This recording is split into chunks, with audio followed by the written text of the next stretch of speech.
5 నెలల కాలం తీసుకున్న ప్రతి నిర్ణయం సోషల్ జస్టిస్ ను దృష్టిలో పెట్టుకొని నిర్ణయాలు తీసుకోవడం జరిగింది. అది రెండవ కారణం. మూడవ కారణం, మా పార్టీ అధ్యక్షులు శ్రీ జగన్మోహన్ రెడ్డి గారు ఈ 5 సంవత్సరాలు చూపించినటువంటి అభివృద్ధి అంటే చాలా మంది ప్రశ్నిస్తా ఉన్నారు. అభివృద్ధిలో వెనుకబడి ఉండామని చాలా మంది విమర్శిస్తున్నారు. ఎవరైతే విమర్శిస్తున్నారో నేను వాళ్ళని ఒకటే ప్రశ్నిస్తా ఉన్నా.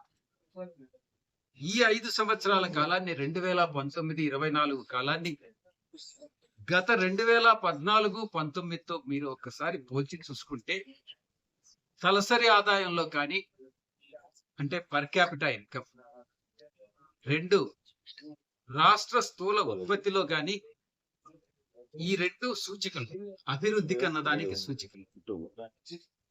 ఆ 2 సూచికల్లో ఆంధ్ర రాష్ట్రం గతంలో కన్నా మెరుగ్గా ఉంది.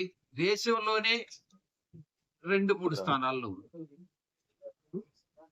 అటువంటి పరిస్థితుల్లో ప్రతిపక్షాలు మనం డెవలప్మెంట్ లో వెనుకబడి ఉన్నాము అన్నటువంటిది ప్రశ్నించడం అర్ధరహితం అన్నటువంటిది నా ఉద్దేశం. పర్ క్యాపిటా ఇన్కమ్ అంటే ప్రతి వ్యక్తికి కూడా సంవత్సర ఆదాయం గతంతో పోల్చుకుంటే చాలా చాలా మెరుగైంది, చాలా ఎక్కువైంది. ఈ రోజు ప్రతి ఒక్కరికి కూడా, సమాజంలో ఉన్నటువంటి ప్రతి ఒక్కరికి కూడా కనీస అవసరాలు అంటే ఉండేదానికి ఇల్లు, తినేదానికి ఆహారం, కట్టుకునేదానికి బట్టలు, ఇవన్నీ ఇచ్చినటువంటి ఘనత మన జగన్మోహన్ రెడ్డి గారికి. కాబట్టి వైఎస్ఆర్ కాంగ్రెస్ పార్టీని మళ్ళీ తిరిగి 2024 సార్వత్రిక ఎన్నికల్లో ఎన్నుకుంటే, గతంలో మనం 2019 నుంచి 24 వరకు అందించినటువంటి పరిపాలన కన్నా ఇంకా మెరుగైన పరిపాలన, మరింత అనుభవంతో ప్రజలకు సేవ చేసుకునేటటువంటి భాగ్యం కలుగుతుంది. ఈ పథకాలు ఏదైతే మనం ఇచ్చామో, అభివృద్ధి ఏదైతే సాధించామో, దాన్ని మరింతగా రెండింతలు చేసుకునే దానికి అవకాశం ఉంటుంది అన్నటువంటి నినాదంతో ఈ యొక్క 2024 సార్వత్రిక ఎన్నికలకు మేము సిద్ధమవుతా ఉన్నాం. సిద్ధం మహాసభలకు వస్తే, సిద్ధం అంటే ఏంటి అంటే అన్ని విషయాల్లో, అది అభ్యర్థుల ఎంపిక విషయంలో గాని, మేనిఫెస్టో విషయంలో గాని, పొలిటికల్ క్యాంపెయిన్ లో గాని, పోలింగ్ బూత్ కమిటీస్ లో గాని, సీఎం అభ్యర్థిగా సీఎం ఫేస్ అని అంటే జగన్మోహన్ రెడ్డి గారి ఫేస్తో ఈ ఎన్నికలకు మేము సిద్ధమయ్యాం. 3 మహాసభలు నిర్వహించుకున్నాం.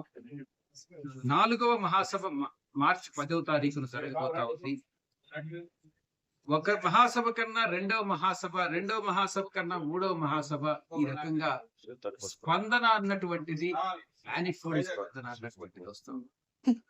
దీన్ని బట్టి ప్రజల్లో వైఎస్ఆర్ కాంగ్రెస్ పార్టీ పట్ల ప్రేమ, అభిమానం అన్నటువంటిది గతంలో కన్నా ఇంకా ఎక్కువైంది అన్నటువంటి విషయం తెలుస్తా ఉంది. అందుకే మా ముఖ్యమంత్రి గారు ఇచ్చినటువంటి పరిపాలన 2024లో సార్వత్రిక ఎన్నికల్లో ఒక లక్ష్యం, 175 స్థానాలు, 25 స్థానాలు. సిద్ధం మహాసభలు గాని చూస్తే తప్పకుండా మా లక్ష్యం అన్నటువంటిది నెరవేర్చుకోగలుగుతాం అన్నటువంటి విషయం చాలా స్పష్టంగా తెలుస్తాం. ఇక నా విషయానికి వస్తే, మా పార్టీ అధ్యక్షులు గౌరవ ముఖ్యమంత్రి వర్యులు ఇచ్చినటువంటి ఆదేశాల మేరకు నేను నెల్లూరు పార్లమెంట్ అభ్యర్థిగా 2024 రాబోయేటటువంటి ఎన్నికల్లో పోటీ చేయబోతున్నాను. తప్పకుండా ఈ పార్లమెంటు పరిధిలో ఉన్నటువంటి 7 అసెంబ్లీ స్థానాల్ని, పార్లమెంటు స్థానాన్ని కైవసం 100% కైవసం చేసుకుంటామనని ధీమాగా, భరోసాతో చెప్తాం. ఎటువంటి సందేహము లేదు. 7 స్థానాలకి 7 స్థానాలు వేస్తుంది. అది ప్రజల నుంచి ఆ స్పందన. ఈ రోజు మీరు చూశారు, ఈరోజు ర్యాలీగా ఎంటర్ అయినప్పుడు మా యొక్క ప్రతి క్యాండిడేట్ కి, ప్రతి అభ్యర్థికి, ఏడు అభ్యర్థులకి వస్తున్నటువంటి స్పందన మీరు చూశారు. తప్పకుండా విజయం సాధిస్తాం. ఈ యొక్క నెల్లూరు జిల్లాలో ఈ గడ్డ పైన పుట్టి, ఇక్కడే నేను పెరిగి, ఇక్కడే విద్యాభ్యాసం చేసుకుని, ఇక్కడి నుంచి ఈ యొక్క పుట్టినటువంటి గడ్డకి సేవ చేసే భాగ్యం కలిగించినటువంటి మా గౌరవ ముఖ్యమంత్రి వర్యులకు నేను ధన్యవాదాలు తెలియజేసుకుంటున్నాను.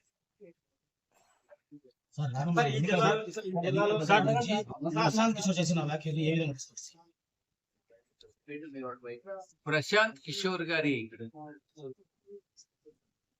మాటలను చాలా కేర్ఫుల్ గా మీరు కానీ చూసినట్లయితే, గట్ ఫీలింగ్ గట్ ఫీలింగ్ అంటే ఆయన యొక్క అభిప్రాయం.